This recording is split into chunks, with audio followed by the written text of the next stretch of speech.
The Colosseum, Rome. The year is 73 after the death of Christ, midday, when the summer sun beats down on 50,000 spectators packed into stone seats that radiate heat like an oven. The roar of the crowd is deafening, a physical force that seems to shake the sand covering the arena floor. A woman stands alone in the center of the arena, chains hanging from her wrists and ankles. Her name is Lucia, age 19, daughter of a Roman senator who backed the wrong side in a recent political dispute. 3 days ago, she lived in a villa with marble floors and slaves who attended her every need. 2 days ago, soldiers came to her home and arrested her entire family on charges of treason. Yesterday, her father and brothers were executed quickly, which Roman law considered merciful for citizens of their class. But Lucia is not going to die quickly. She is going to be humiliated.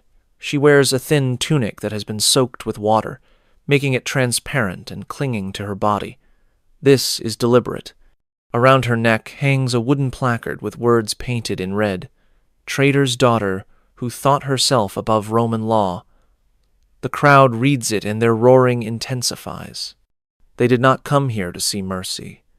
They came to see shame transformed into spectacle. 4 men enter the arena.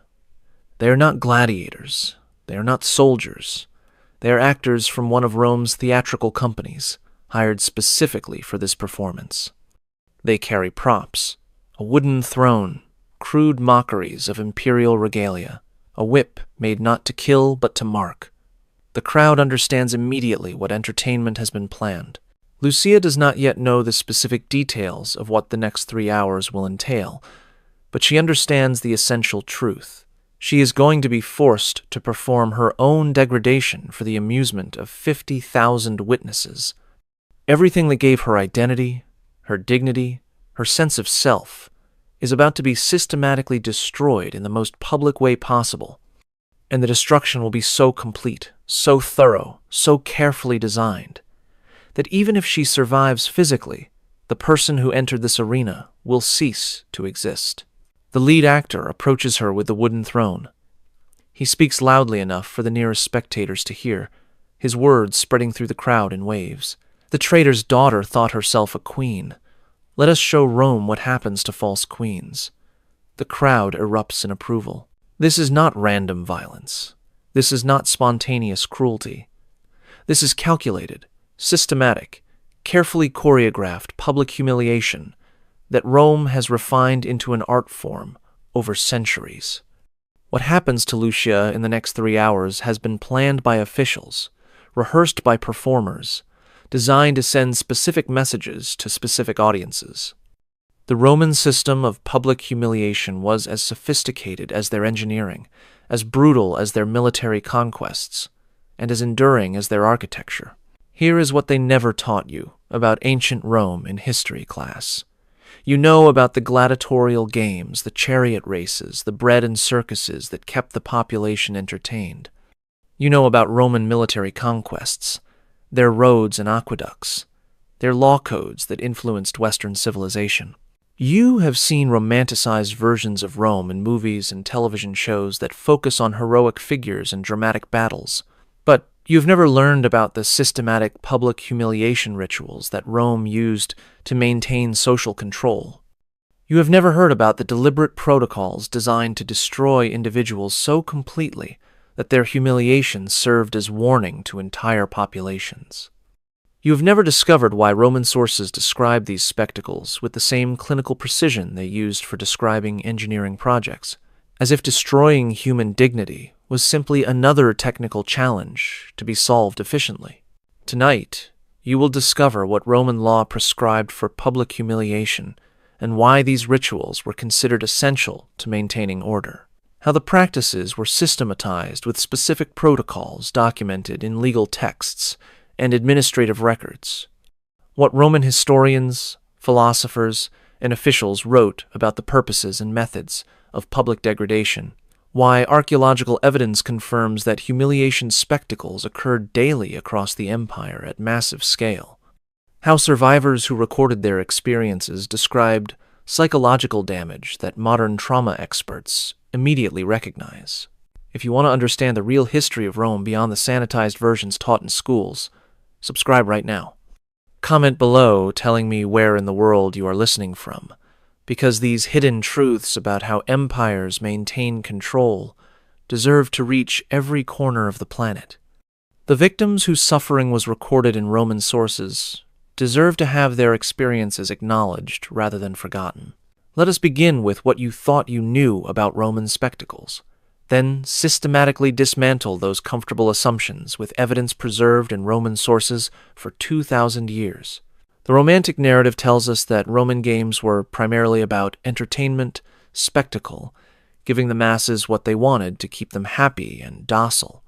The actual reality that legal texts, historical accounts, and administrative records reveal is that entertainment was only one function of a comprehensive system designed to demonstrate power, enforce social hierarchy, and make resistance to Roman authority psychologically devastating.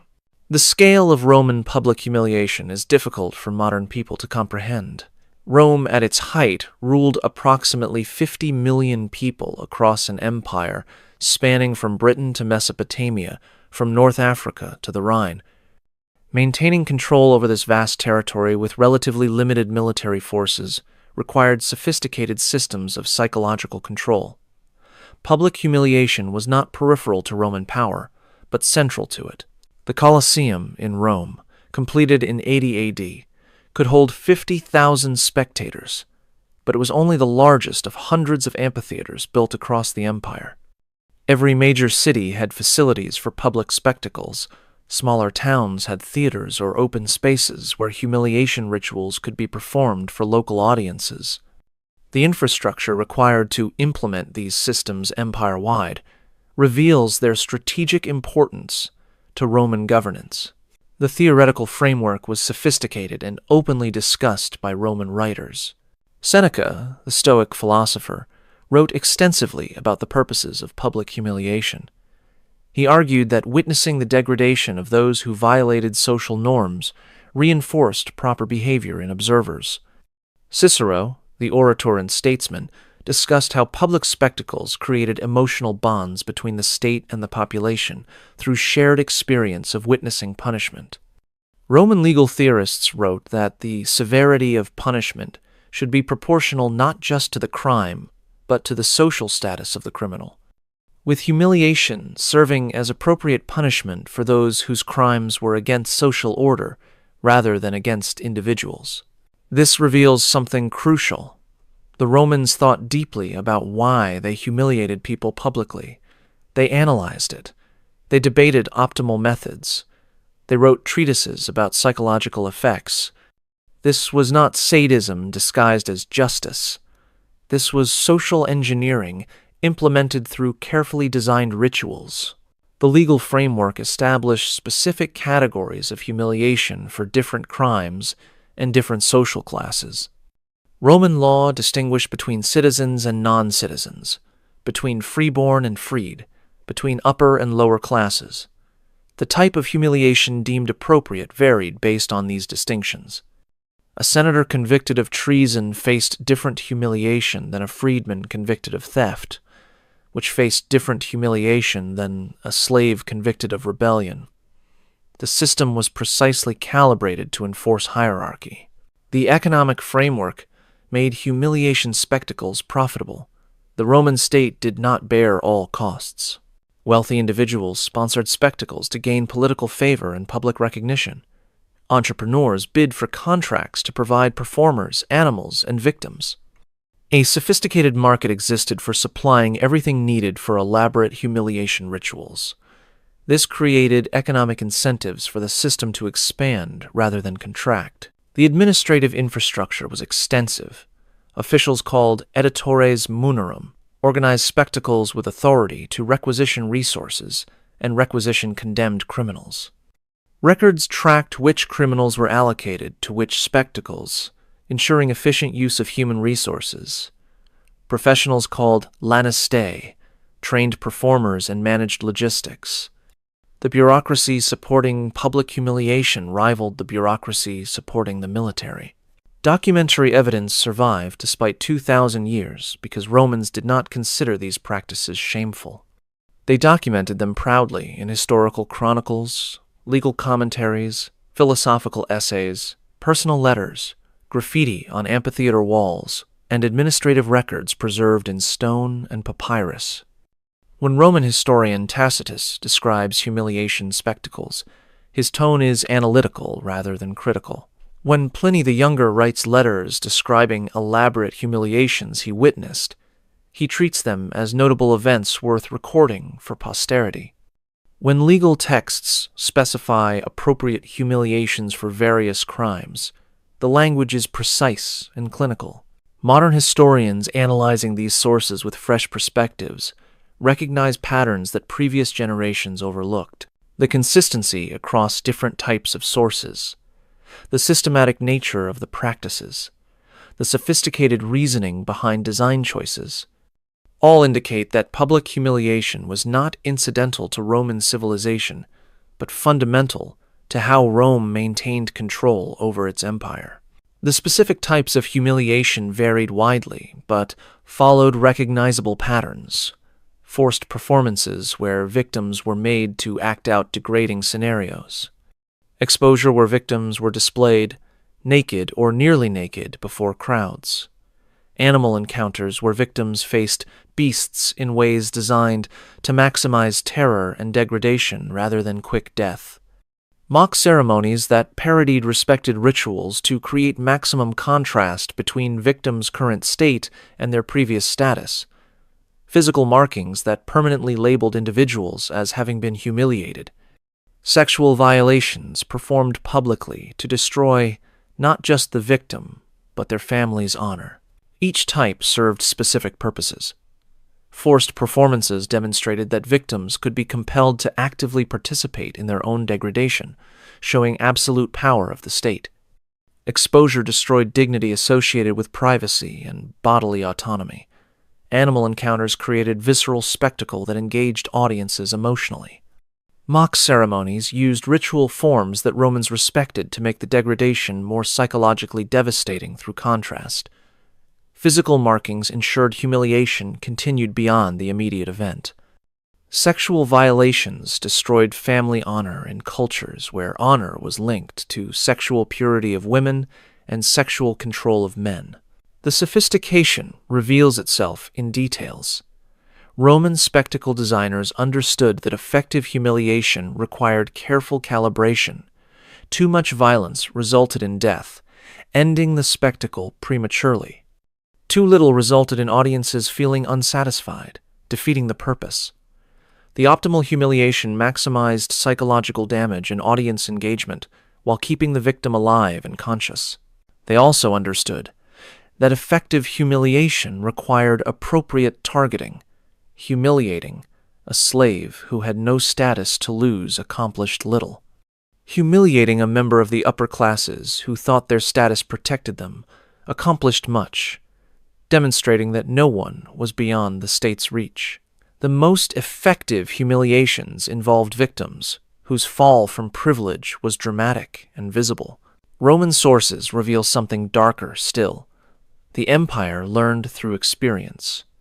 Early humiliation spectacles were relatively crude and improvised. Over centuries, the system became refined through systematic observation of what worked, what maximized psychological impact, what created the most lasting deterrent effect, what kept audiences most engaged.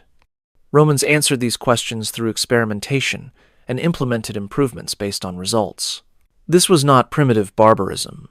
This was sophisticated application of psychological principles discovered through empirical observation and refined through systematic implementation. The Romans pioneered techniques for destroying human dignity that modern research on psychological torture confirms are extraordinarily effective. They did this 2,000 years before modern psychology formally studied these mechanisms.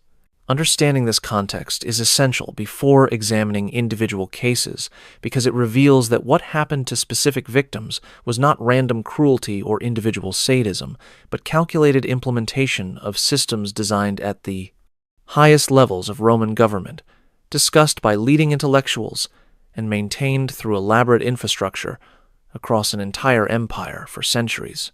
Now, let us examine what those systems looked like when applied to specific individuals whose names and stories were preserved in historical sources. We return to Lucia in the Colosseum in 73 AD, age 19. Daughter of Senator Marcus Octavius, who supported a failed conspiracy against Emperor Vespasian. Her entire family has been condemned, not just for treason, but for the arrogance of thinking they could challenge imperial authority. Lucia specifically has been selected for public humiliation because she represents the next generation that needs to learn absolute submission. The ritual that Lucia undergoes follows a pattern documented in multiple Roman sources describing similar spectacles. This was not improvised. This was protocol, refined through decades of implementation. The ritual began before she entered the arena. 3 days of preparation designed to break her psychologically before the public spectacle even started. She was held in cells beneath the Colosseum, where gladiators and condemned criminals awaited their fates. She was not harmed physically during these 3 days, but was subjected to constant psychological pressure. She could hear the roar of crowds above as other spectacles were performed. She could hear the sounds of animals in nearby cages, growling and pacing. She could hear screams from other prisoners. She was told repeatedly what awaited her in the arena, with details designed to maximize anticipatory terror. Sleep was disrupted randomly. Food was minimal. The goal was to ensure she entered the arena already psychologically shattered, making the public ritual easier to execute. On the morning of her spectacle, she was bathed and dressed in the soaked tunic. The transparency was deliberate, creating immediate humiliation before any public ritual began. The placard was hung around her neck, heavy enough to be uncomfortable, positioned to force her head down in a posture of submission. When she was led through the tunnels toward the arena entrance, she had to pass other prisoners who would later face their own fates, serving as warning to them of what public humiliation entailed. The moment she entered the arena and 50,000 people saw her, the transformation from private person to public spectacle was complete. Every person in the Colosseum could see her humiliation. Many of them knew her family, knew her father, remembered when the Octavius family was powerful and respected.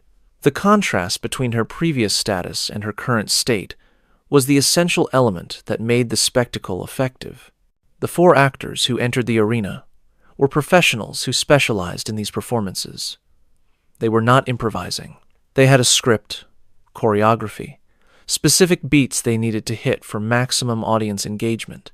The lead actor, a man named Quintus, who appears in other historical records as a frequent performer in humiliation spectacles, was skilled at reading both the victim and the audience, adjusting his performance to maximize impact. The wooden throne was placed in the center of the arena. Quintus forced Lucia to sit on it, then proclaimed in a voice trained to carry across the vast space, "Behold the daughter of traitors who thought herself worthy of commanding Romans." The crowd's response confirmed this line had landed effectively. What followed was a 3-hour performance that Roman records describe as elaborate demonstration of fallen pride. The actors forced Lucia to perform a series of actions designed to systematically destroy every element of her dignity and identity. She was made to perform a mock coronation where she was crowned with a wreath made of garbage and excrement. She was made to receive petitions from the actors playing common Romans, where she had to respond with scripted lines acknowledging her family's crimes and her own unworthiness. She was made to perform a banquet, where she was served rotting food that she had to pretend to eat while praising its quality. Each scenario was designed to create specific psychological impact. The mock coronation inverted the symbols of authority her class valued. The petitions forced her to speak words condemning herself and her family, making her complicit in her own humiliation. The banquet degraded the cultured dining that marked upper-class Roman life. Between these set pieces, the actors subjected her to more direct humiliations. They stripped away pieces of her clothing, while delivering scripted lines about revealing the truth beneath false dignity. They applied substances to her skin that marked her visibly, including ashes that symbolized the destruction of her family's household gods. They forced her into positions of submission, making her kneel and prostrate herself repeatedly. The audience was not passive. They shouted suggestions for additional humiliations. They threw objects into the arena, including vegetables and stones. Their participation was crucial to the spectacle's effectiveness. This was not just punishment administered by the state. This was the entire community participating in enforcement of social norms. Roman sources note that Lucia dissociated partway through the spectacle. She began responding mechanically to commands, performing required actions but showing no emotional reaction. The actors recognized this, which historical accounts suggest was common. When victims dissociated, it reduced audience engagement because the spectacle became less emotionally resonant. The solution was to escalate. The final phase involved what Roman records describe euphemistically as full exposure to public judgment. She was completely stripped and positioned on a raised platform so all 50,000 spectators could see her clearly. She was required to remain motionless in this position while the lead actor delivered a speech about the consequences of betraying Rome. The speech lasted approximately 30 minutes. Modern psychologists, analyzing historical descriptions of such events, recognize this as among the most psychologically devastating elements. The combination of complete physical exposure, absolute loss of control, and massive audience created trauma that few people could psychologically survive intact. The Roman designers of these spectacles understood this empirically, even without formal psychological training. After 3 hours, Lucia was removed from the arena. She was not executed, which might have been mercy. She was released to survive with the memory of what had been done to her in front of 50,000 witnesses. This was deliberate. Living survivors of public humiliation served as ongoing warnings to others. Every time someone saw Lucia in Rome's streets, they would remember her humiliation. Her continued existence perpetuated the psychological impact of the spectacle beyond the 3 hours it lasted. Historical records indicate Lucia lived for another 11 years. She never married, which in Roman culture marked her as permanently damaged. She was economically dependent on distant relatives who resented supporting her. She lived in a single room in a poor district of Rome, a dramatic fall from the villa where she had been raised. She died at age 30 of causes that historical records list as illness, but that modern analysis suggests was likely suicide or death from depression and malnutrition related to severe psychological trauma. Her story was preserved not because Roman historians sympathized with her, but because the spectacle was considered noteworthy. Multiple sources mention it as an example of Vespasian's effective handling of conspiracy threats. The historian Tacitus describes it as demonstrating appropriate balance between severity and moderation, noting that executing the entire family, including daughters, would have seemed excessive, but that public humiliation achieved deterrence without bloodshed that might create martyrs. This reveals Roman thinking. Humiliation was not seen as cruel, but as sophisticated statecraft. It destroyed enemies, deterred potential rebels, entertained the masses, and avoided the political complications of execution. From the Roman perspective, what happened to Lucia was successful policy implementation. The spectacle served its purposes. No major conspiracies threatened Vespasian's rule for years afterward. Other noble families who might have considered opposition thought carefully about what might happen to their daughters if they failed. The population of Rome received entertainment and felt connected to imperial power through shared witnessing of the spectacle. The system worked exactly as designed. Lucia was one woman among thousands subjected to similar public humiliation rituals during Vespasian's reign alone. Across the entire Roman Empire over its centuries of existence, tens of thousands of people underwent various forms of public degradation. What happened to Lucia was not exceptional. It was standard operating procedure in a system that treated human dignity as a resource to be exploited for political purposes. Let us examine what happened when Rome conquered new territories and wanted to demonstrate its victory to the population. The triumph procession was among the most elaborate humiliation spectacles Rome produced, and it reveals the systematic nature of Roman public degradation. A triumph was a ceremonial procession granted to victorious generals returning to Rome after major military campaigns. Only the Senate could grant this honor, and it was rare enough to be remarkable when it occurred. The triumph of Titus following the conquest of Judea in 70 AD provides detailed documentation of how the system worked. The procession began outside Rome's sacred boundary and proceeded through the city to the Temple of Jupiter on the Capitoline Hill. The route was approximately 3 miles long, lined with hundreds of thousands of spectators who gathered to witness the spectacle.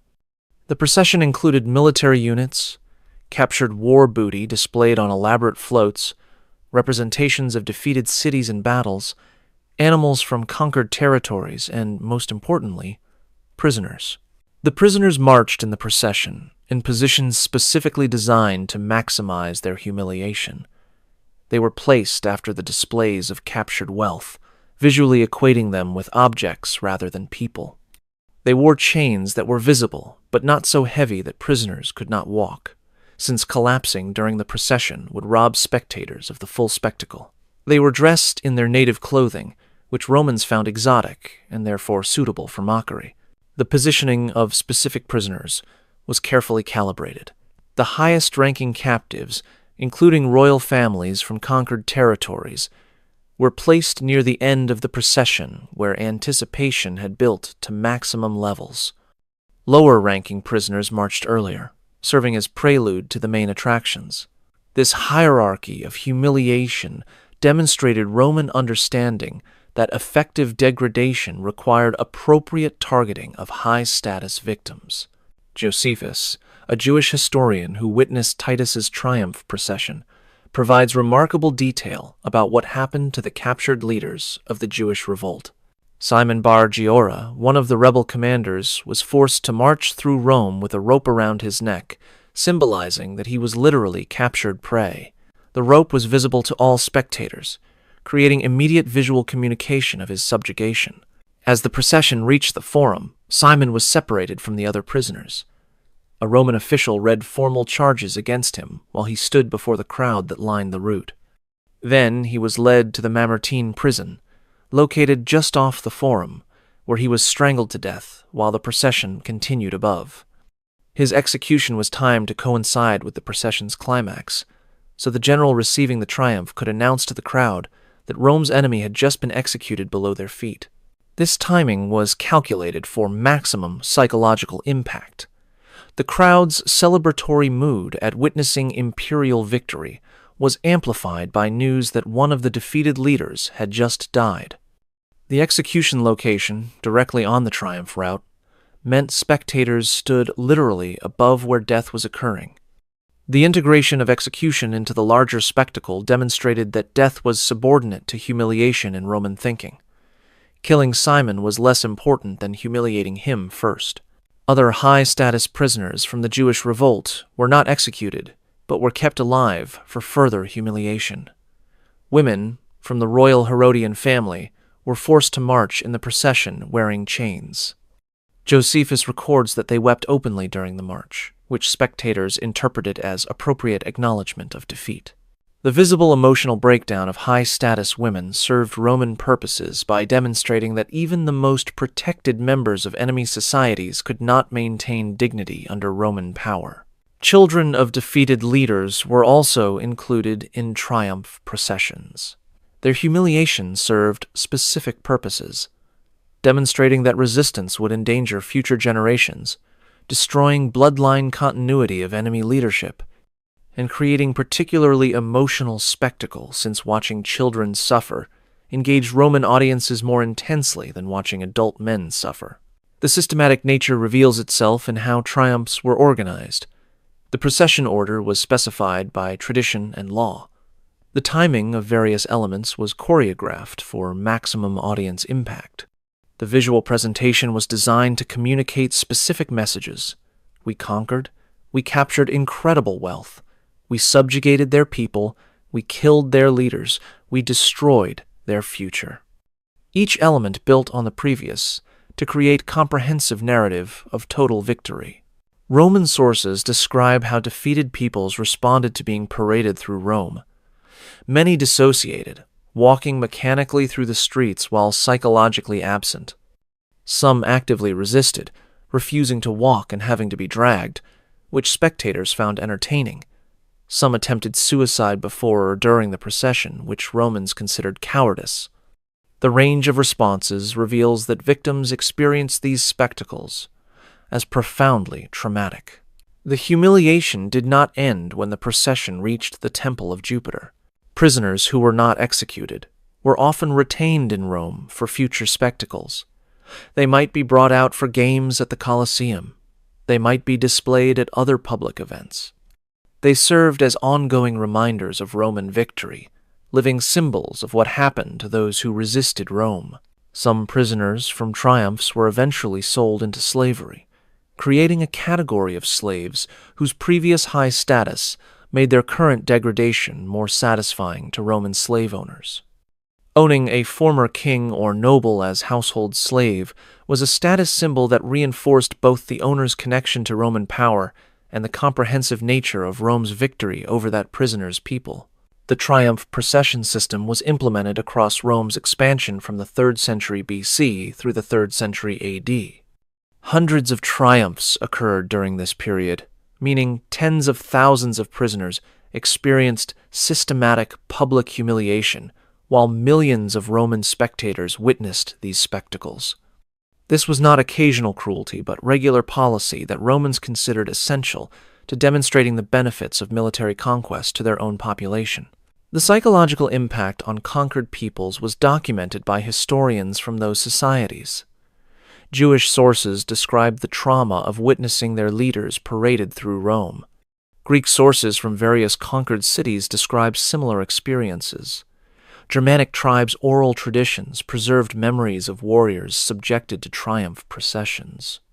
The consistency across sources from different cultures confirms that Rome's systematic humiliation had lasting psychological impact on conquered peoples. The triumph procession also served economic purposes. The captured wealth, displayed during processions, demonstrated the material benefits of conquest to Roman citizens. The prisoners themselves had economic value as slaves or as entertainment for future spectacles. The elaborate spectacle strengthened political careers of generals who received triumphs, allowing them to leverage military success into political power. The system aligned military, political, and economic incentives to encourage continued conquest and continued implementation of humiliation protocols. Modern analysis recognizes triumph processions as among the most sophisticated examples of imperial psychological warfare in ancient history. They combined military victory with economic benefit, with political legitimation, with mass entertainment, with systematic humiliation. The integration of these elements into a single spectacle reveals organizational sophistication that many people do not associate with ancient civilizations. One of the most infamous forms of Roman public humiliation was damnatio ad bestias, condemnation to beasts. This was not simply execution by animals, but elaborate spectacle designed to create maximum humiliation before death. Understanding the protocols reveals the systematic cruelty underlying Roman entertainment. Damnatio ad bestias was used for specific categories of criminals. Those convicted of serious crimes like murder or arson, who were not Roman citizens, Christians, and other religious dissidents, who refused to recant. Military deserters and rebels captured during provincial uprisings. The common element was that these people were considered to have placed themselves outside civilized society, making them appropriate for treatment that emphasized their exclusion through degradation. The protocol had several standard variations documented in Roman sources. The simplest involved releasing the condemned and animals simultaneously into the arena, creating a chase that ended when animals caught and killed victims. But this version was considered too quick and not entertaining enough for sophisticated Roman audiences. More elaborate versions were developed. One variation involved constraining victims so they could not run. They might be bound to stakes or posts, positioned to face the animals when released. This created anticipation, as both audience and victim waited for animals to approach and attack. The anticipation was considered an essential part of the spectacle because it created visible terror in victims that audiences found engaging. Another variation forced victims to perform during their final moments. They might be dressed as mythological figures whose legends involved being killed by animals, transforming execution into theatrical performance.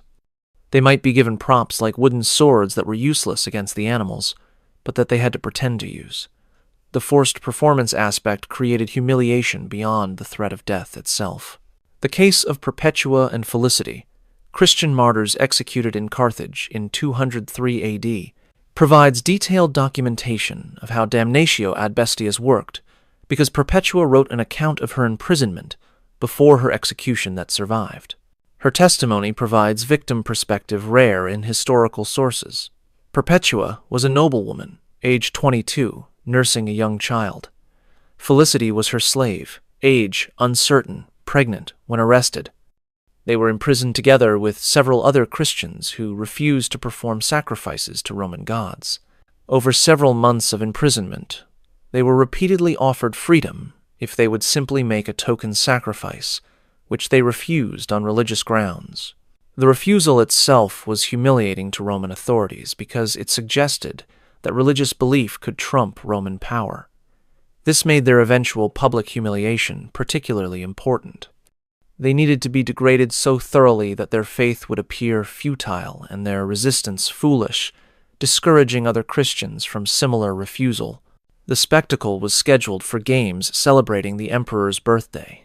This timing was deliberate, integrating the execution into larger celebration and suggesting that destroying enemies of Rome was an appropriate way to honor imperial authority. The condemned Christians were forced to dress in costumes associated with pagan religious practices they rejected, forcing them to participate in the very practices that led to their condemnation. Perpetua and Felicity, specifically, were sent into the arena to face a wild cow rather than the lions or leopards that male Christians faced. The choice of animal was gendered and designed to create specific humiliation. A cow was considered less dangerous than major predators, but still capable of goring and trampling. The selection communicated that women merited less attention than men, even in execution, while still providing violent spectacle for audiences. The women entered the arena dressed in nets, nearly naked, which immediately created humiliation before the animal was released. Roman sources note that even the audience, which was accustomed to violent spectacles, found the exposure of respectable women uncomfortable. This suggests the degree of humiliation exceeded even Roman norms, which was apparently intentional to demonstrate what happened to those who rejected Roman authority. When the cow was released, it attacked Perpetua first, goring her and throwing her to the ground. She survived the initial attack and attempted to help Felicity, who had been knocked down but not seriously injured. Guards intervened to remove them from the arena because the cow had not killed them quickly enough and the spectacle was dragging. This intervention was not mercy, but pragmatic management of entertainment value. They were taken to a side area of the arena where condemned prisoners who survived animal attacks were finished by gladiators with swords. Perpetua and Felicity were executed this way, after the animal attack failed to kill them. The combination of animal humiliation, followed by direct execution, created a two-stage spectacle that some audiences preferred because it prolonged the entertainment. Perpetua's account describes her psychological state during this process. She writes about feeling separated from her body, as if watching events happen to someone else. She describes focusing on her faith to maintain psychological coherence in the face of absolute degradation. Modern psychologists analyzing her account recognize it as describing dissociation, a trauma response that allows people to survive unbearable experiences by psychologically disconnecting from them. Her account also reveals Roman procedures before executions. The prisoners were given minimal food during days of waiting, weakening them physically. They were held where they could hear but not clearly see what happened in the arena during other spectacles, creating anticipatory terror. They were forbidden from comforting each other, with guards separating prisoners who tried to pray together or offer mutual support. These procedures were designed to ensure victims entered the arena already psychologically shattered. The systematic nature of damnatio ad bestias is documented in administrative records that survived. Lannister, the officials who managed logistics, maintained lists of which animals were available for which types of spectacles. They tracked which criminals were condemned to beasts and coordinated with arena officials about scheduling. They managed animal feeding schedules to ensure animals were hungry but not so starved they would kill too quickly. Financial records show the economic aspects. Quality animals for arena spectacles were expensive. Lions and leopards from Africa cost substantially more than bears or bulls that could be sourced locally. The choice of which animal to use against which criminal was partly determined by the criminal's status, with higher status criminals meriting more expensive and dramatic animals. This created a hierarchy of humiliation based on economic calculations. The frequency of damnatio ad bestias executions increased during periods when Rome was actively persecuting religious minorities. During the persecution of Christians under Emperors Decius and Diocletian in the 3rd and early 4th centuries, thousands of Christians were executed using beast protocols across the empire.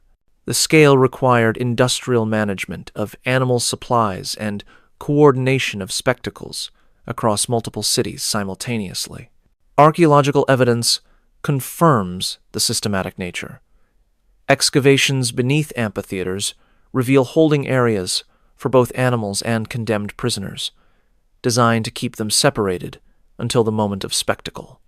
Mechanical systems using lifts and trapdoors allowed for dramatic reveals when animals or victims were brought into the arena from below. The engineering sophistication devoted to facilitating humiliation spectacles reveals how important Romans considered them. The psychological impact extended beyond immediate victims. Watching someone be killed by animals in humiliating circumstances created terror in populations that might consider similar resistance. The spectacle communicated that Rome could reduce anyone to helpless prey, stripping away all dignity and civilization in their final moments. This message was particularly important for maintaining control over provinces that might otherwise rebel. Damnatio ad bestias continued as a practice until the Christian Emperor Constantine banned it in the early 4th century. Even then, the ban was not consistently enforced, and similar practices continued in various forms for centuries. The enduring nature of the practice demonstrates how effectively it served Roman purposes of social control through systematic public humiliation. Not all Roman humiliation involved physical spectacle in arenas. The infamia system created legal, permanent degradation that followed individuals for life, destroying their status through official mechanisms that made their humiliation inescapable. Infamia was a legal designation that stripped individuals of certain rights and privileges while marking them publicly as degraded. Roman law specified numerous ways someone could incur infamia: conviction of certain crimes, engaging in dishonorable professions like acting or prostitution, bankruptcy, or being condemned in specific types of legal actions. Once designated as infamous, the individual faced permanent consequences that Roman law codified explicitly. The legal disabilities were extensive. Infamous persons could not vote in elections or hold public office. They could not testify in legal proceedings as witnesses. They could not serve in the military. They could not marry free-born Roman citizens. Their property rights were limited. They could not legally defend their honor in court. Every aspect of civic life became closed to them through legal mechanisms that made their degradation permanent and inescapable. The case of Publius Rutilius Rufus illustrates how the system worked. In 92 BC, Rufus was prosecuted for corruption during his governorship of Asia, a province in what is now Turkey. He was convicted in a trial that many contemporary sources suggest was rigged by political enemies. The conviction automatically resulted in infamia. Before conviction, Rufus was a respected senator with a distinguished military career. He had commanded legions, advised consuls, written historical works that were respected by his peers. His social standing was secure, his family connections strong, his future apparently stable. After conviction and the resulting infamia, everything changed. He was expelled from the Senate immediately. His name was struck from the list of citizens eligible for public honors. His testimony became legally worthless, meaning he could not even defend himself in subsequent legal actions. His daughter's engagement to a senator's son was canceled because law prohibited the union. His clients, who had relied on his patronage, abandoned him because association with an infamous person damaged their own reputations. The systematic nature of the legal degradation reveals Roman sophistication in designing permanent humiliation. Every institution of Roman society enforced the infamia designation. Social clubs expelled infamous members. Temples refused to allow them to participate in certain religious ceremonies. Business partnerships dissolved because contracts with infamous persons were legally suspect. The coordination across civic, legal, social, and religious institutions made escape impossible. Rufus chose exile to avoid living under infamia in Rome. He moved to Asia, ironically, the province where his supposed crimes occurred, and lived the remainder of his life there. His writings from exile describe the psychological impact of infamia more clearly than any other surviving source. He writes about feeling erased from Roman society despite still living, about the constant awareness that every civic interaction reminded him of his degraded status, about the impossibility of escaping his legal designation, no matter where he went within the empire. His account reveals that physical exile was preferable to remaining in Rome under infamia, because in Asia he could pretend to be simply a Roman expatriate, rather than constantly confronting the legal and social consequences of his degraded status. But even in exile, his infamia followed him through correspondence with friends in Rome who gradually ceased writing, through business dealings where Roman merchants refused to trade on equal terms with an infamous person, through his children's inability to secure good marriages because of their father's status. The infamia system affected women differently, but no less devastatingly. Women could incur infamia through their own actions or through association with infamous men. A woman who engaged in prostitution incurred infamia automatically under Roman law. A woman convicted of adultery faced similar designation. But women could also become infamous through their husbands' or fathers' actions, suffering degradation for crimes they did not commit. The case documented in legal texts concerns a woman named Fausta, whose husband was convicted of embezzlement. Her husband incurred infamia through conviction. Roman law then extended that infamia to Fausta despite her having no involvement in her husband's crimes. She lost the legal protections available to honorable women. Her testimony became worthless.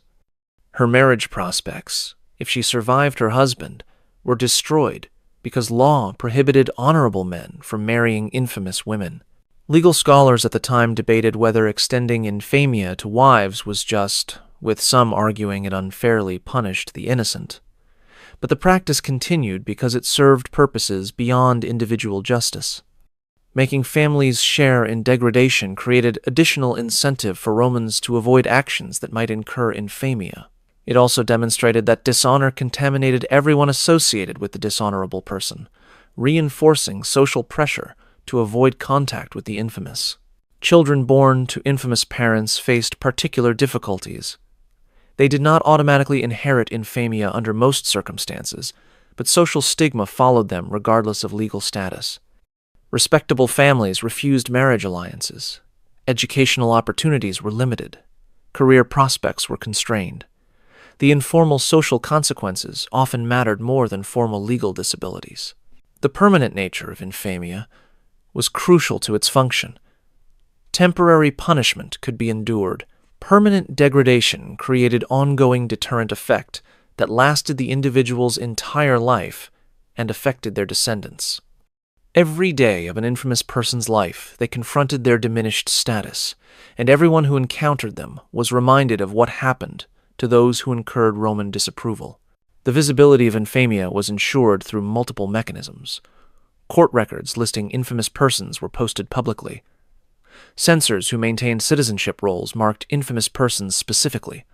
Social occasions provided opportunities for the gap between famous and infamous to be displayed visibly, with seating arrangements, order of service, and social deference all reinforcing the distinction. An infamous person attending a public event experienced constant reinforcement of their degraded status through every interaction. The psychological impact was documented by various writers who knew infamous persons. Seneca describes an infamous former senator he encountered, who had become withdrawn and nearly catatonic, unable to function because every aspect of life reminded him of his lost status. Martial, the satirist, writes about infamous persons being so desperate to escape their designation that they would give everything they owned to anyone who could restore their honor, which of course no one could do because infamia was permanent under most circumstances. The system created its own category of suffering distinct from physical punishment. An infamous person could be physically healthy, economically stable, surrounded by family, and still experience profound psychological torment from their legal and social degradation. The Romans understood that destroying status and dignity could be as devastating as destroying the body, and they designed the infamia system to inflict that specific type of suffering systematically. The endurance of the infamia system throughout Roman history, from early Republic through late Empire, demonstrates its effectiveness at serving Roman purposes. It provided a mechanism for permanent humiliation that required no ongoing resources to maintain once implemented. It created lifetime deterrence to behavior Rome wanted to discourage. It reinforced social hierarchies by making the consequences of losing status visible and permanent. It was efficient, comprehensive, and devastating in ways that made it one of Rome's most sophisticated tools of social control.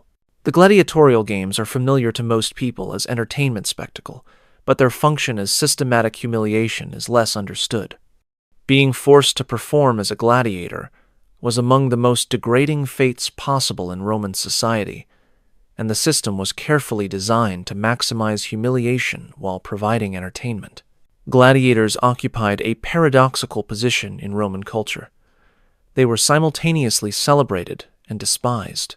Successful gladiators became famous, received gifts and adulation, were depicted in artwork and graffiti. Yet they were also infamous under Roman law, stripped of legal rights, considered morally contaminated by their participation in arena violence. This paradox was not accidental, but was deliberately maintained to serve Roman purposes. The case of Verus and Priscus, two gladiators who fought in the opening games of the Colosseum in 80 AD, illustrates how the system worked. Their fight was documented by poet Martial because it was considered notable, and the documentation preserves details usually lost. Both men were condemned criminals. Verus had been convicted of murder, Priscus of armed robbery. Under Roman law, they faced execution. But instead of simple execution, they were sold to a ludus, a gladiator school, where they would be trained to fight for public entertainment. This conversion from condemned criminal to arena performer served multiple purposes. It delayed their death while providing profitable entertainment. It forced them to develop skills in violence, and it marked them as infamous, stripping them of any remaining dignity. The training at the ludus was systematically designed to break them psychologically while developing their combat skills. They lived in cells barely large enough to lie down. They wore shackles at all times except during training. They received minimal food, just enough to maintain the strength needed for training. They were beaten for any failure to perform correctly. The lanista who owned the ludus treated them as property worth only what entertainment they could provide. The training itself was humiliating because it forced them to become skilled at precisely the activity that society condemned them for. They learned to kill efficiently, to move gracefully while performing violence, to engage audiences emotionally. They were trained not just to fight, but to perform, to present their violence as entertainment. This transformation from person to performer was deliberately degrading. Before their first public appearance, Verus and Priscus underwent additional preparation designed to mark their transformation. They were dressed in costumes that identified them as specific types of gladiators. Verus was equipped as a secutor, wearing a helmet that limited vision and made breathing difficult.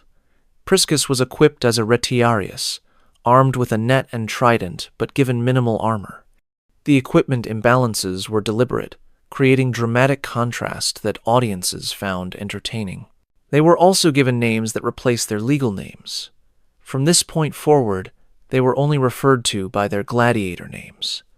This erasure of legal identity was part of the humiliation, marking them as no longer fully human but as performers whose previous existence no longer mattered.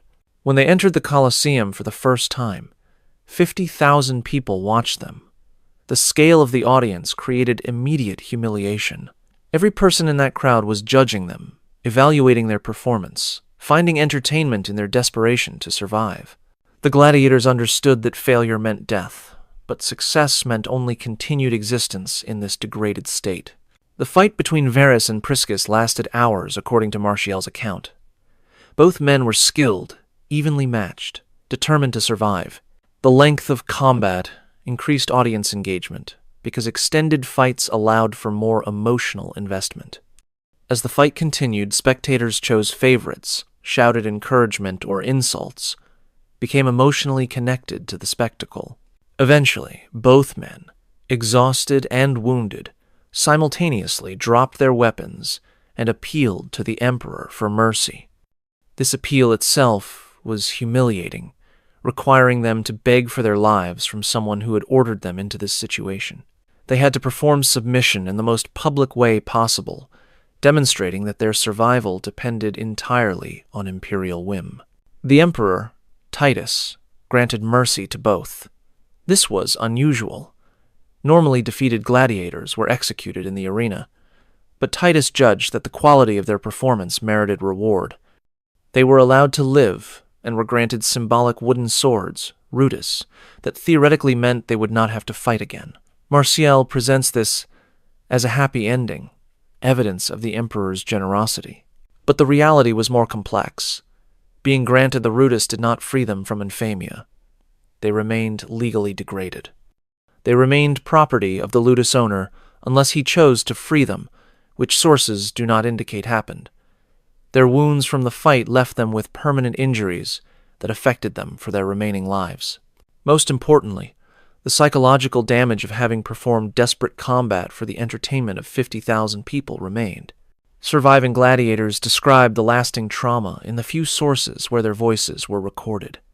They spoke of nightmares where they relived fights. They described inability to form normal social relationships because people either fetishized their arena experience or were repulsed by it. They explained that knowing they had killed other men, often men who were also condemned criminals with no choice, created guilt that was inescapable. The frequency of gladiatorial combat reveals the systematic nature of this humiliation. Major cities hosted games regularly. Rome had multiple amphitheaters that presented gladiator fights on a near-daily basis during some periods. Smaller towns had games during festivals. Over the centuries of the Roman Empire, hundreds of thousands of men were forced to fight as gladiators. This was not occasional spectacle, but routine policy. The economic system supporting gladiatorial combat reveals its calculated nature. Lanistae invested in training gladiators because successful fighters generated profits through victories and crowd appeal.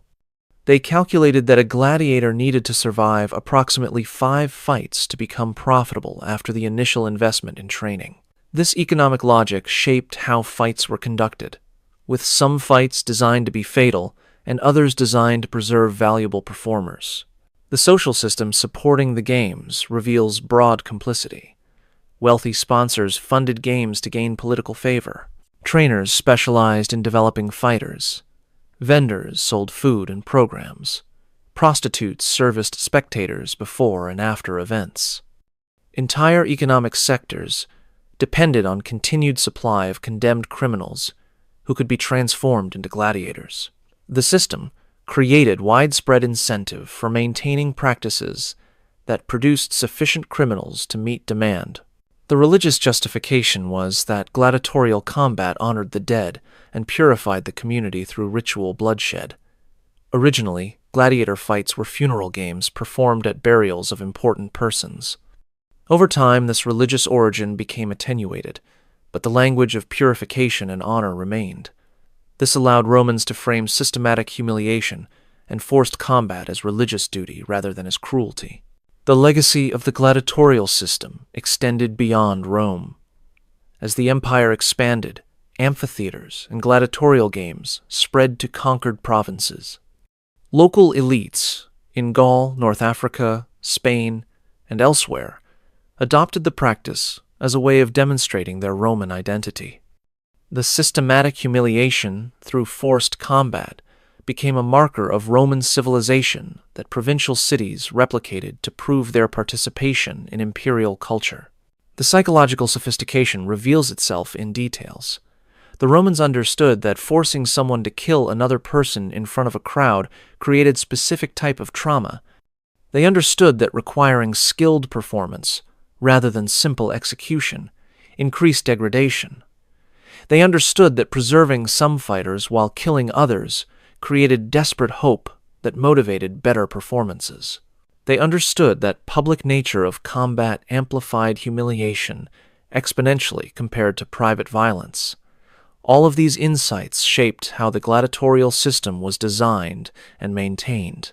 To understand Roman public humiliation from a different angle, we must examine how Romans themselves viewed these practices. The satirist Juvenal, writing in the late 1st and early 2nd centuries AD, provides remarkable insight into how educated Romans thought about the humiliation culture they participated in. Juvenal's satires are not documentary history, but social commentary written as poetry. However, his observations reveal attitudes that official histories often omit. He wrote for an educated Roman audience who would recognize the social situations and individuals he described, meaning his descriptions needed to be accurate, even when exaggerated for comic effect. In Satire 6, Juvenal describes women of the Roman elite who attend gladiatorial games and become sexually fascinated by the fighters.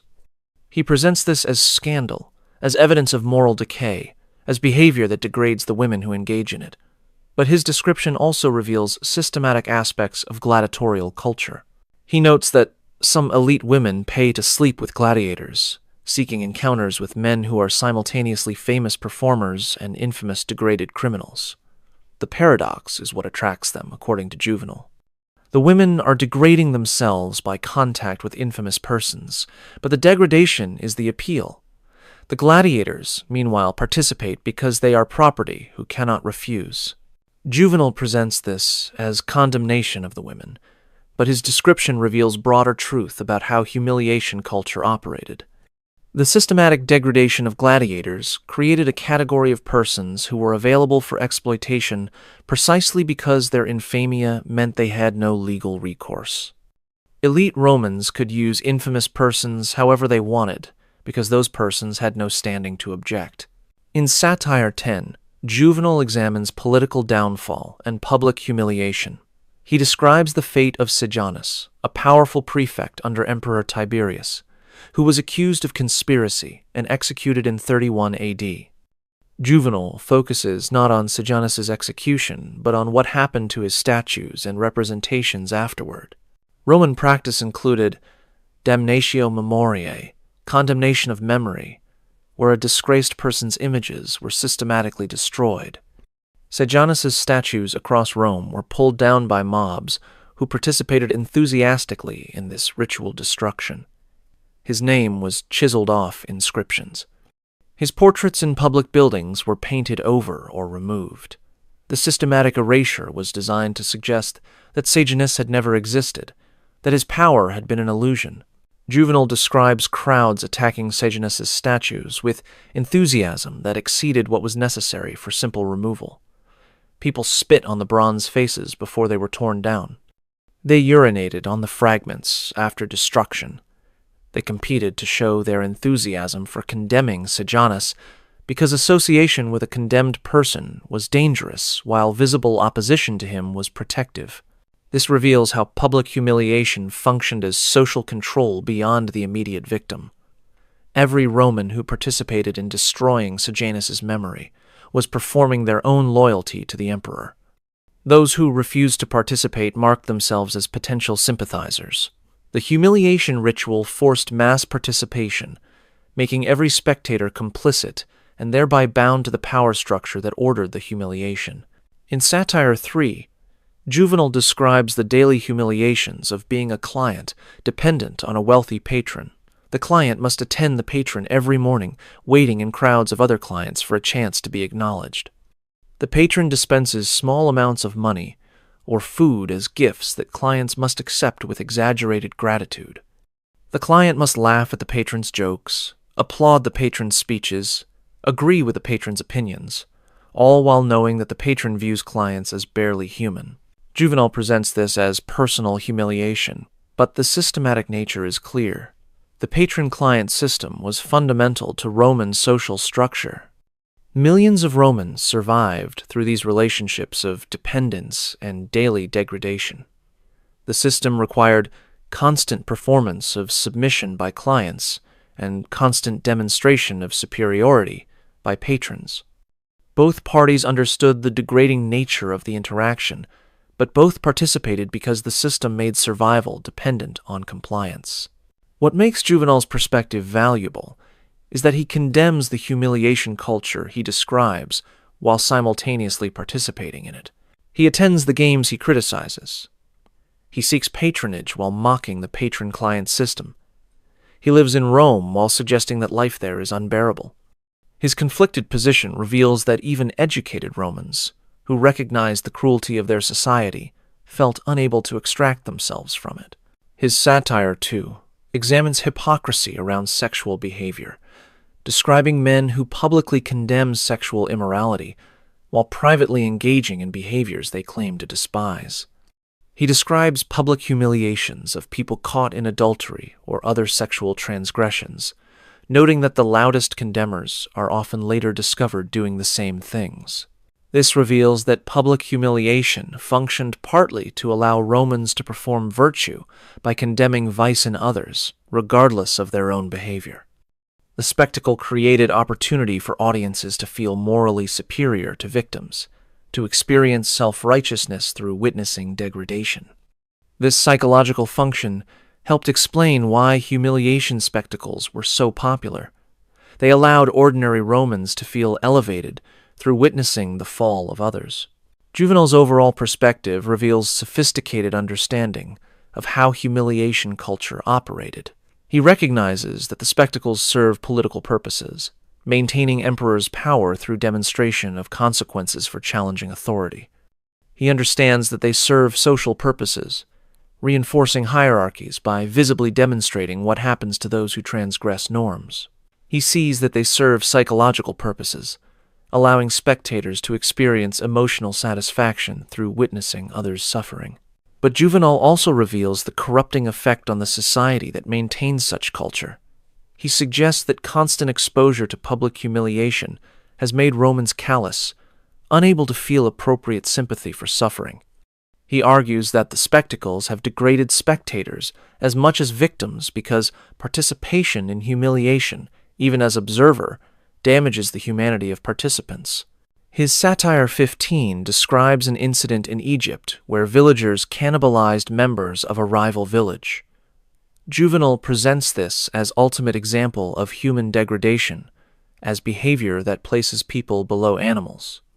But his description mirrors in miniature what Romans did systematically through public humiliation spectacles. The same destruction of human dignity, the same reduction of persons to objects of violence, the same mob participation and cruelty, All appear in both his Egyptian example and in the Roman practices he elsewhere describes. This suggests that Juvenal, despite his participation in Roman society, recognized at some level that the humiliation culture was fundamentally degrading to everyone involved. His satires can be read as extended argument that a society which routinely destroys human dignity through public spectacle has degraded itself regardless of military power or cultural achievements. The preservation of Juvenal's satires indicates that Romans found his observations entertaining even when critical. This reveals that critique of humiliation culture was acceptable as long as it remained abstract or focused on particular instances rather than challenging the system itself. Romans could acknowledge the cruelty of specific spectacles while maintaining support for the institution of public humiliation generally. Modern scholars analyzing Juvenal's work with awareness of trauma psychology recognize that his descriptions of how humiliation affected both victims and spectators align with current understanding. The dissociation he describes in victims, the callousness he notes in audiences, the systematic nature of the practices, all match what modern research confirms about the psychological impact of systematic public degradation. Juvenal died around 130 AD.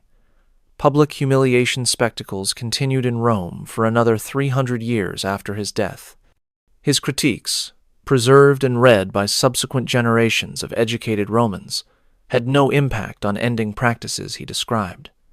This demonstrates the self-perpetuating nature of humiliation culture.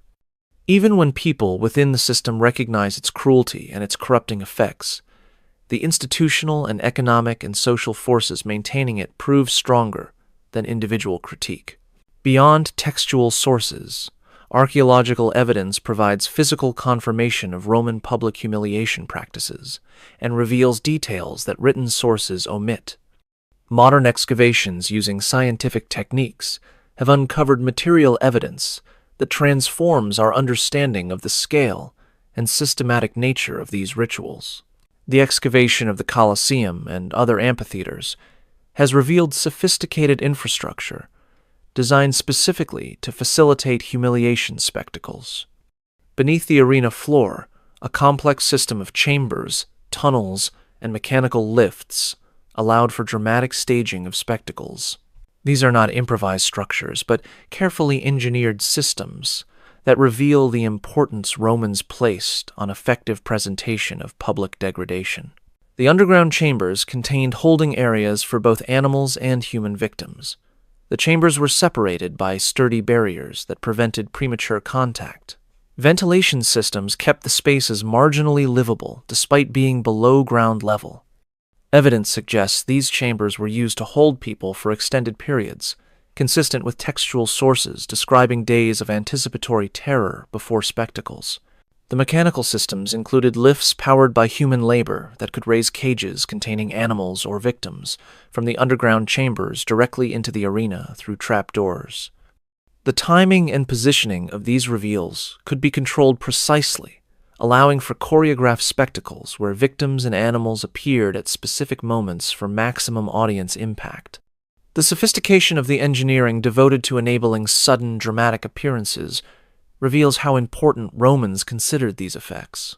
Excavations have also revealed evidence of medical facilities adjacent to amphitheaters. These were not primarily for treating gladiators after fights, though they served that function. Analysis of medical waste and instruments found in these facilities suggests they were used to treat people injured during humiliation spectacles, when the goal was to keep victims alive for extended degradation rather than allowing quick death. The skeletal remains found in mass graves near amphitheaters provide disturbing confirmation of textual accounts. Analysis of hundreds of skeletons shows injury patterns consistent with animal attacks, gladiatorial combat, and execution methods described in written sources. The injuries on these remains are not random, but show patterns, suggesting systematic violence, designed to create specific effects. Particularly revealing are skeletal remains, showing evidence of healed injuries, followed by fatal injuries weeks or months later. These remains belong to people who survived initial arena appearances, recovered, and then were brought back for subsequent spectacles. This confirms textual accounts describing condemned criminals being preserved for multiple public humiliations before final execution. Genetic analysis of skeletal remains has revealed that people from across the empire ended up in Roman arenas. DNA markers indicate individuals from Britain, North Africa, the Eastern Mediterranean, and Central Europe all died in Roman amphitheaters. This confirms the systematic nature of triumph processions and arena spectacles that drew victims from conquered territories across the empire. The engineering of execution crosses and stakes found in archaeological contexts reveals Roman sophistication in designing equipment for public humiliation. These were not crude, improvised structures, but carefully designed devices that supported bodies at specific angles for maximum visibility to audiences, that prevented collapse or death before the intended moment, that could be reused efficiently across multiple executions. The standardization of designs across different cities indicates centralized planning and coordination. Graffiti preserved on amphitheater walls provides unique evidence of audience perspectives. Spectators scratched or painted messages during spectacles, some celebrating specific gladiators or condemning specific victims, others describing what they witnessed, others expressing opinions about the quality of entertainment. Analysis of thousands of graffiti examples reveals patterns in how audiences engaged with humiliation spectacles. The graffiti confirms that spectators were aware of and discussed the humiliation aspect explicitly. Messages mock specific victims by name, celebrate the degradation of famous persons, express satisfaction at witnessing the fall of the previously powerful. This evidence demonstrates that humiliation was not an incidental side effect of execution, but was central to audience engagement and satisfaction. Archaeological evidence of amphitheater seating reveals the social stratification of spectacles. Lower seats closest to the arena were reserved for elite Romans. Middle sections accommodated common citizens. Upper sections held non-citizens and slaves. The strict separation meant that every spectator's view of humiliation spectacles was literally shaped by their social position, with those closest able to see details of victim suffering, while those furthest away saw only the broad outlines of degradation. This architectural enforcement of hierarchy meant that attending spectacles constantly reinforced social structure. Elite Romans experienced their privilege through having the best views of suffering. Common Romans experienced their middle position through adequate but not optimal views. Slaves experienced their degradation through being forced to witness spectacles from the worst seats while understanding that they themselves could easily become victims rather than spectators. The scale of amphitheater construction across the empire is itself archaeological evidence of systematic policy. Over 400 amphitheaters have been identified in former Roman territories. Not all were as large as the Colosseum, but all were designed specifically to host public spectacles, including humiliation rituals. The empire invested enormous resources in building and maintaining this infrastructure, which it would not have done if public humiliation was not considered essential to governance.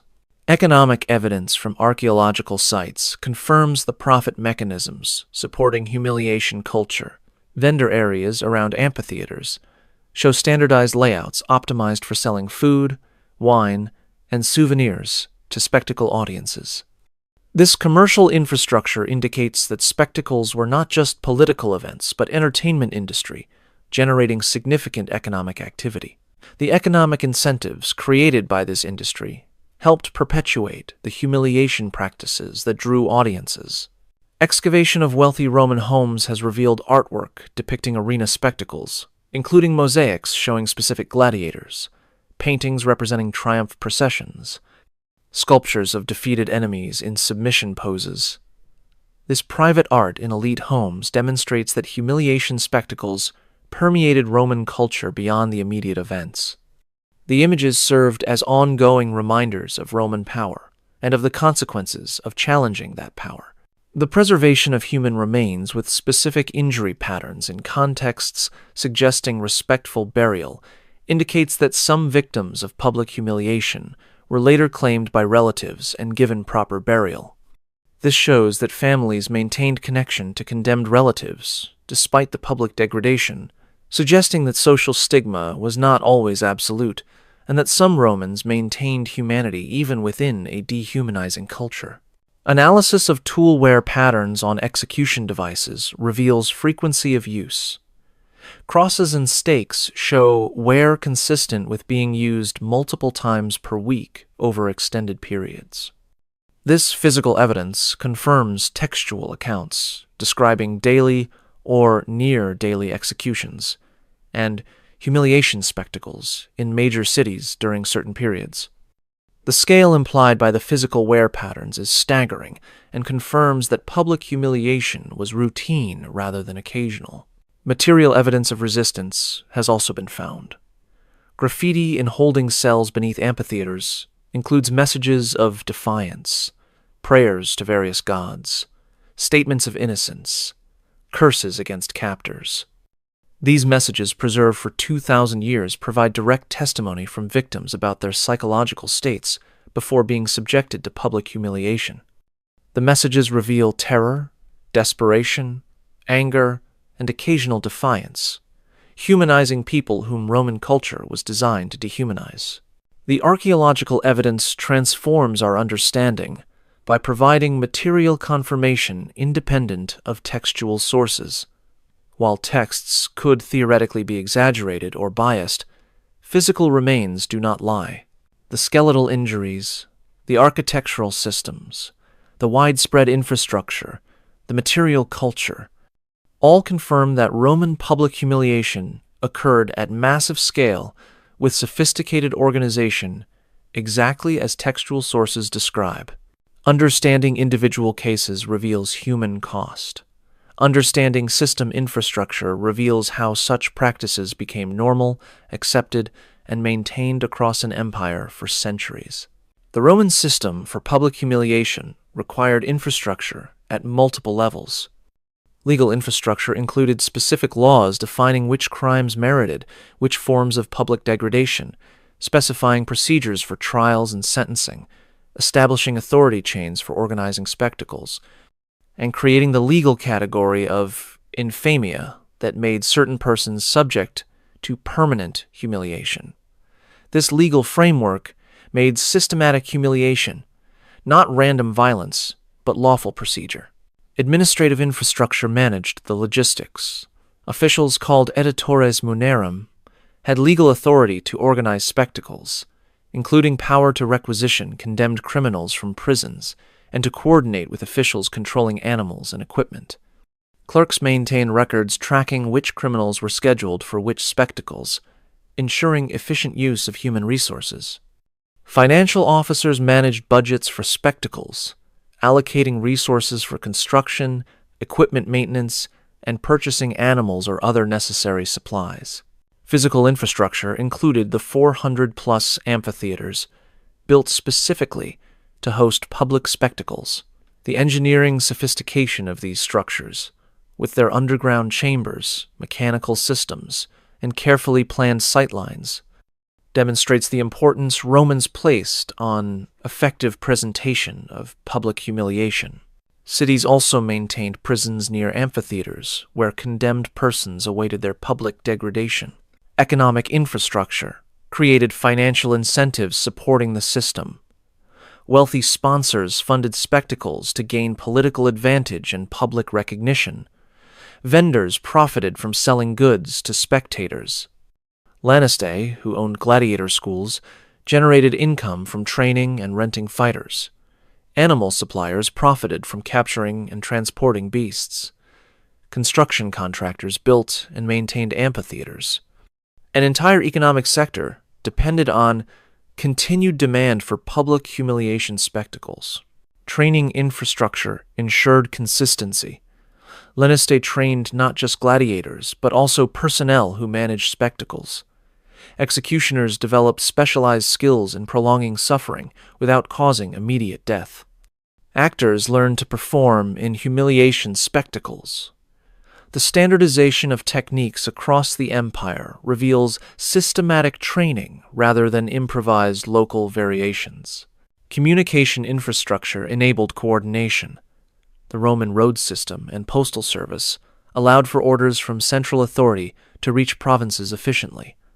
Reports from provincial governors described local spectacles to emperors, allowing central government to monitor implementation of humiliation policies. This communication ensured that practices remained consistent with imperial wishes rather than fragmenting into purely local customs. Religious infrastructure provided ideological justification. Priests interpreted spectacles as sacred offerings to gods. Philosophical schools developed arguments, explaining why public humiliation served moral purposes. Educational systems taught children that witnessing degradation of criminals was appropriate and beneficial. This ideological superstructure made the practices seem natural and necessary rather than constructed and optional. The integration of these various infrastructures created a self-reinforcing system where each element supported and strengthened the others. Legal authority provided legitimacy. Administration ensured efficiency. Physical structures enabled implementation. Economic incentives motivated participation. Training maintained standards. Communication coordinated action. Religion justified everything. The comprehensive nature made the system resistant to reform because changing any single element was insufficient to transform the whole. The system operated successfully for over 600 years from the early Republic through the late Empire. This longevity demonstrates that it was not dependent on particular emperors or particular circumstances, but was embedded deeply enough in Roman civilization to survive multiple crises, regime changes, and social transformations. Public humiliation was not peripheral to Rome, but central to how Rome functioned as a society and as an empire. The psychological sophistication of Roman public humiliation reveals understanding of human nature that modern psychology has only recently formalized. Multiple mechanisms combined to make these practices extraordinarily effective at achieving Roman objectives. Public nature was foundational to psychological impact. Romans understood that being degraded in front of massive audiences created qualitatively different trauma than private suffering. The presence of thousands of witnesses transformed humiliation from personal experience into social fact that could never be erased or denied. Every person who witnessed a humiliation became part of its permanent reality.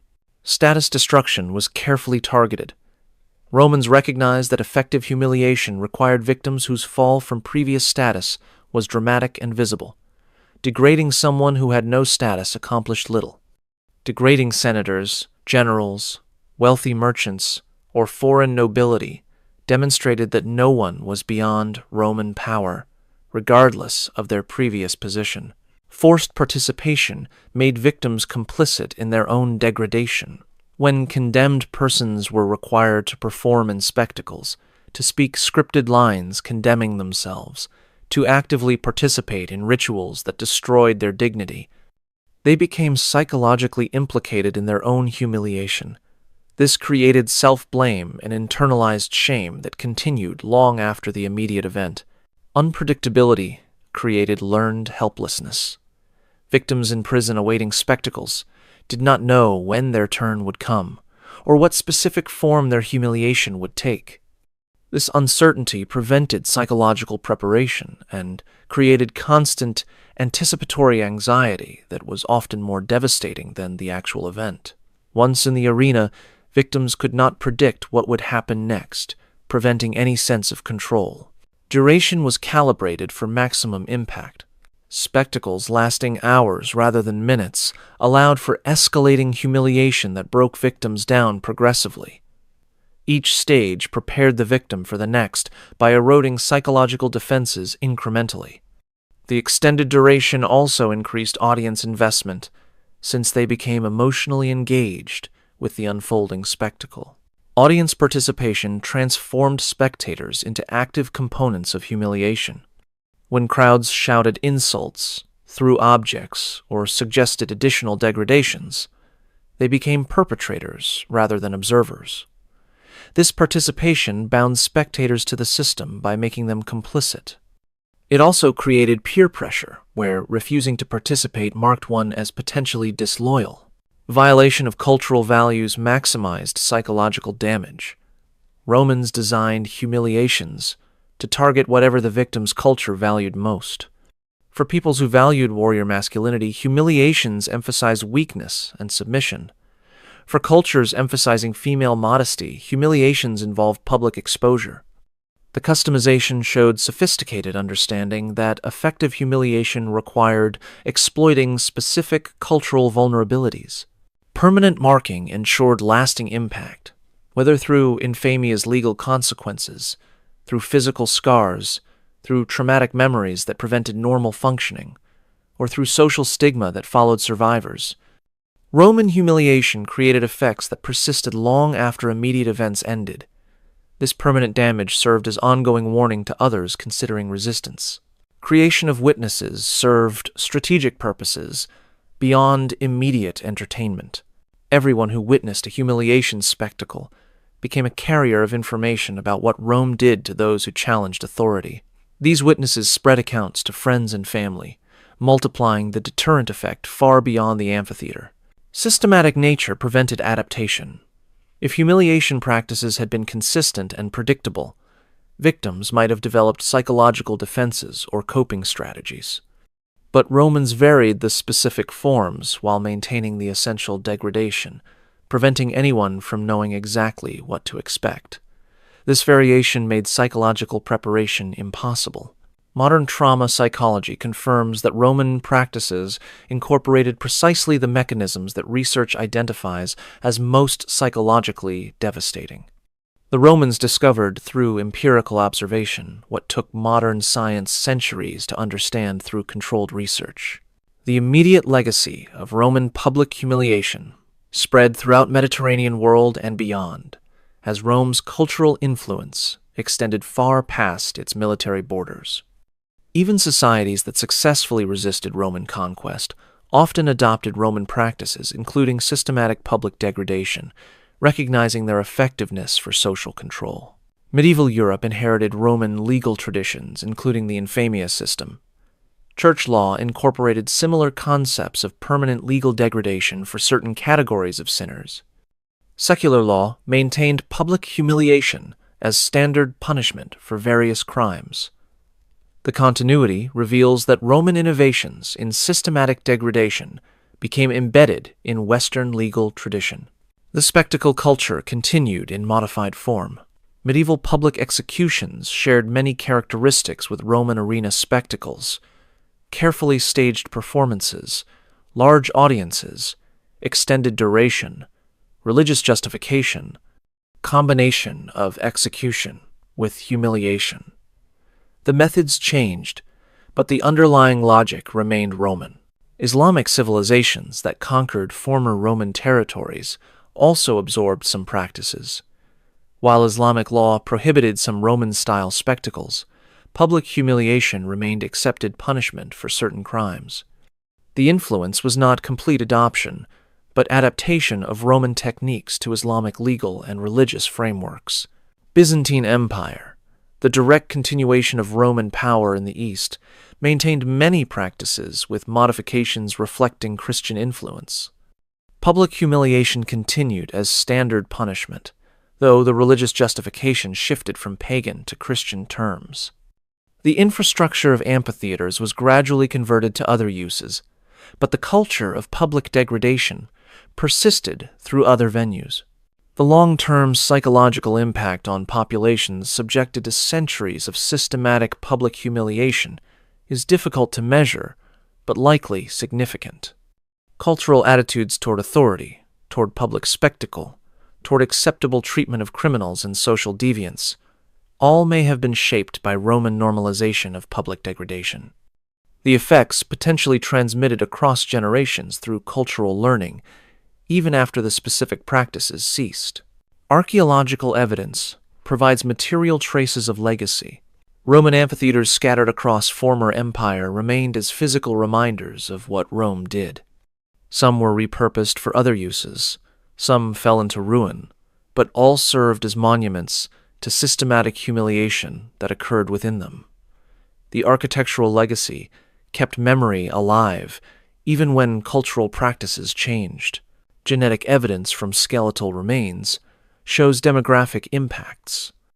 The movement of condemned persons from conquered territories to Roman arenas for public humiliation created patterns of genetic mixing visible in modern populations.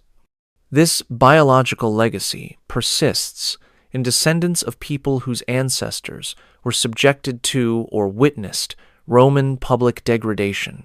Artistic and literary legacy ensured cultural memory. Roman descriptions of humiliation spectacles influenced subsequent art and literature across Western civilization.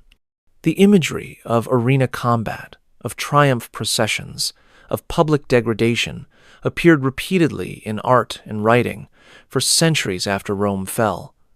This cultural transmission kept Roman methods in collective memory.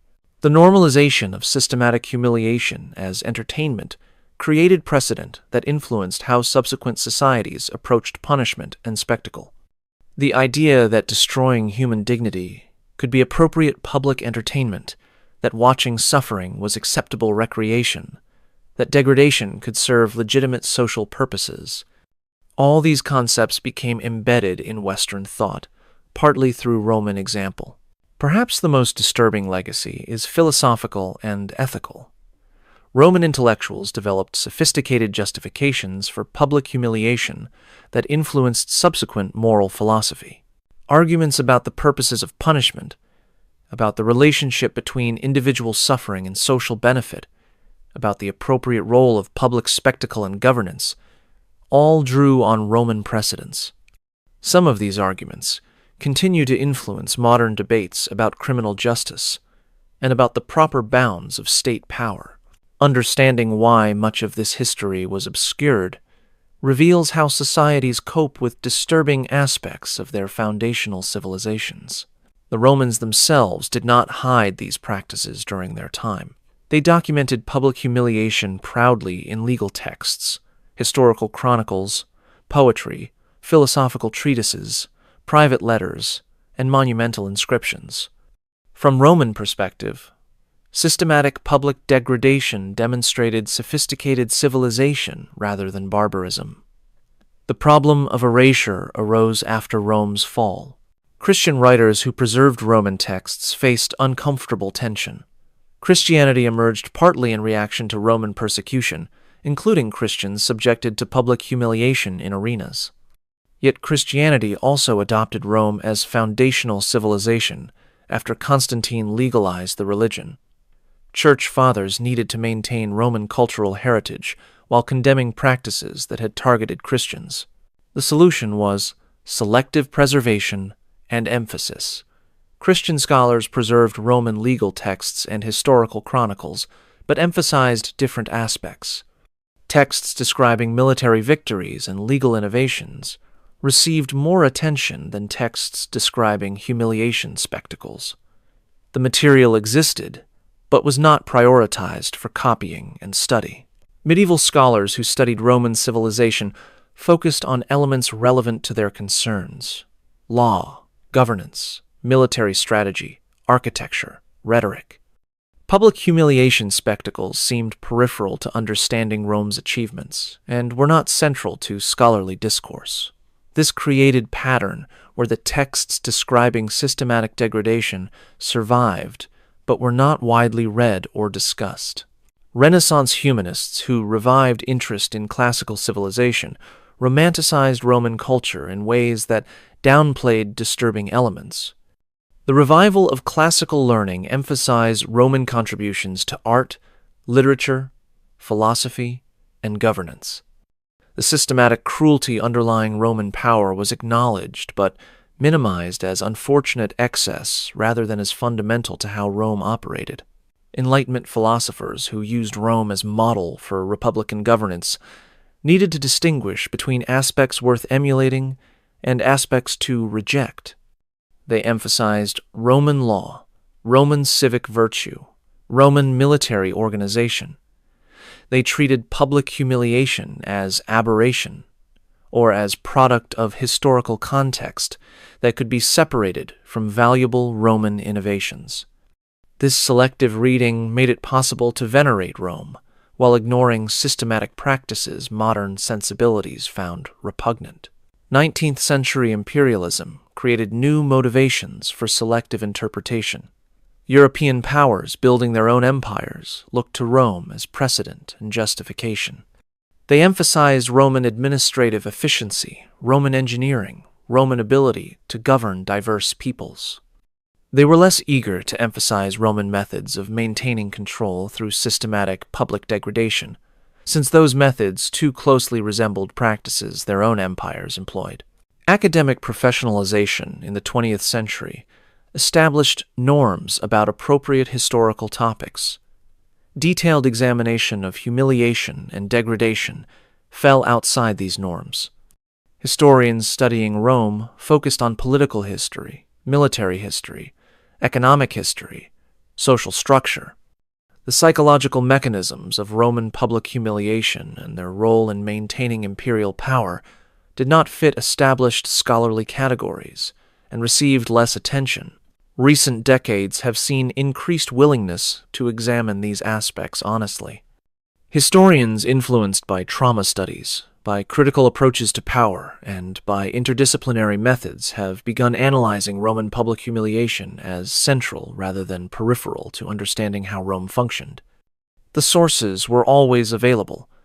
What changed was willingness to prioritize these disturbing elements, rather than treating them as uncomfortable side notes to more palatable achievements. The pattern of selective preservation and emphasis reveals how societies manage difficult legacies. The information was never completely erased, but was de-emphasized, recontextualized, or simply not discussed in polite discourse. The result was popular understanding of Rome that sanitized or omitted the systematic cruelty underlying Roman power. Let us return to the Colosseum where our story began. Lucia in the arena. 3 hours have passed since the spectacle started. The sun has moved across the sky. The shadows have lengthened, and Lucia has been systematically destroyed. She can barely stand. The physical exhaustion from 3 hours of forced performance has left her trembling. She has been stripped of every element of dignity she possessed when she entered. The marks on her body will fade over time, but the psychological scarring is permanent. The person who was Lucia no longer exists in any meaningful sense. The 50,000 spectators begin filing out of the Colosseum, satisfied with the entertainment they have witnessed. They discuss the spectacle as they leave, debating whether the actors performed well, whether Lucia's degradation was sufficiently complete, whether the spectacle matched previous events they have seen. To them, this was successful entertainment and effective demonstration of what happens to traitors' families. Lucia is removed from the arena by guards. She is not executed. She will be released to survive with the memory of what 50,000 Romans witnessed her experience. She walks out of the Colosseum into the streets of Rome, and every person she encounters for the rest of her life will potentially recognize her as the traitor's daughter who was publicly humiliated. The system worked exactly as designed. A powerful family that challenged imperial authority has been destroyed. The daughter who might have carried the family's future has been broken so completely she will never recover. Everyone who witnessed the spectacle or heard about it from witnesses now understands more clearly what Rome does to those who resist. The population received entertainment and feels connected to the emperor through shared experience of witnessing his justice. Lucia survives for 11 years in poverty and isolation. She dies at 30, carrying to her grave memories that made existence unbearable. The Roman system of public humiliation claimed another victim, not through death, but through destruction of everything that made life worth living. What does this history reveal that matters beyond understanding ancient Rome? About power, it reveals that empires maintain control not just through military force, but through systematic psychological warfare against their own populations. The most effective dominance makes resistance unthinkable by demonstrating what happens to those who challenge authority. Public humiliation achieves this more efficiently than execution because survivors serve as ongoing warnings. About systematic cruelty, it reveals that the most devastating harm is often carefully designed rather than spontaneous, implemented through sophisticated systems rather than through individual sadism, justified through elaborate rationales rather than acknowledged as simple cruelty. When societies create infrastructure for degradation, train professionals to implement it, write laws codifying it, and develop philosophies justifying it, the capacity for harm becomes limitless. About entertainment and spectacle, it reveals that humans can be conditioned to find entertainment in suffering when cultural systems normalize such responses. Roman audiences were not inherently more cruel than modern people. They were products of a culture that had systematized degradation and presented it as legitimate entertainment. The ease with which this occurred suggests disturbing truths about human psychology and social conditioning. About legal systems, it reveals that law can be used to create permanent categories of degraded persons whose humiliation is not just permitted, but mandated. The infamous system showed how legal mechanisms can strip dignity more comprehensively than physical punishment. Modern legal systems inherited Roman frameworks, and some modern practices of legal degradation trace directly to Roman precedents. About historical memory, it reveals that societies selectively preserve and emphasize aspects of their past that fit comfortable narratives while downplaying or ignoring disturbing elements. Rome's legacy in Western civilization emphasizes law, governance, engineering, literature. The systematic public humiliation that was equally central to Roman civilization receives far less attention because acknowledging it complicates the narrative of Rome as foundation of Western civilization. About trauma, it reveals that psychological damage can be as devastating as physical injury and often more lasting. Many people subjected to Roman public humiliation survived physically but were destroyed psychologically.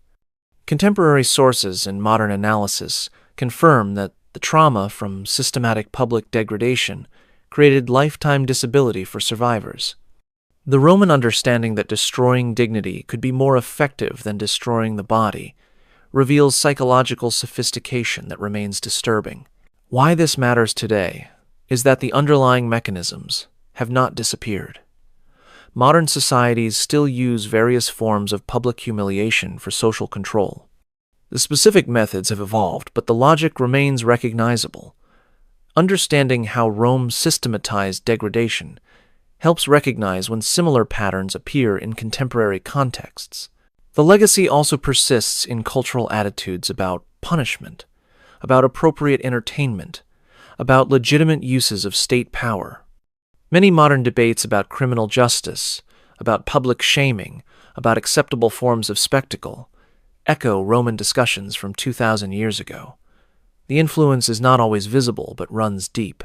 For all those who suffered systematic public humiliation under Roman power across 6 centuries of empire, for Lucia, age 19, trader's daughter, who died at 30 carrying trauma that made existence unbearable, for the thousands paraded through Roman streets in triumph processions, torn from their homelands and displayed as conquests before being dispersed into slavery or death, for Perpetua and Felicity and countless other Christians condemned to beasts, forced to face animals while crowds found entertainment in their terror and suffering, for Verus and Priscus and hundreds of thousands of gladiators forced to perform desperate combat for crowds who celebrated their degradation, for the unnamed infamous persons marked permanently by legal designation that stripped them of dignity and rights for their remaining lives, for conquered peoples whose defeat was transformed into spectacle designed to break their spirits and destroy their capacity to imagine resistance, for the families destroyed when one member was condemned, their honor annihilated through association with systematic public humiliation, for survivors who lived for years or decades carrying memories of their degradation, unable to escape the social stigma and psychological trauma, for children subjected to these spectacles as victims or forced witnesses, their development warped by systematic exposure to normalized cruelty, for those whose names were never recorded, whose suffering was documented only in archaeological evidence of skeletal injuries and mass graves. They deserved better than what Rome did to them. Their humiliation was not justice, but power, demonstrating its reach. Their degradation was not entertainment, but cruelty, systematized and normalized. Their erasure from popular memory was deliberate because their suffering reveals uncomfortable truths about the civilization that Western culture claims as foundational. Our remembering them matters because the patterns persist. Recognizing what Rome did helps identify when similar mechanisms appear today. Their experiences reveal truths about power and degradation that remain relevant to understanding both historical and contemporary forms of systematic humiliation. This is the history of Rome that textbooks sanitize and popular culture romanticizes. This is what systematic public humiliation looked like when implemented at imperial scale with sophisticated infrastructure and elaborate justification. This is why we need to examine ancient civilizations honestly, rather than through selective emphasis on their achievements while ignoring their methods. Subscribe to this channel if you want more hidden histories revealed. Comment below telling me which other aspects of ancient Rome or other civilizations you want examined with unflinching honesty. Where in the world are you listening from? These stories matter because understanding how empires systematize cruelty helps recognize when similar patterns emerge. These voices deserve to be heard because their suffering reveals truths about power that remain relevant today.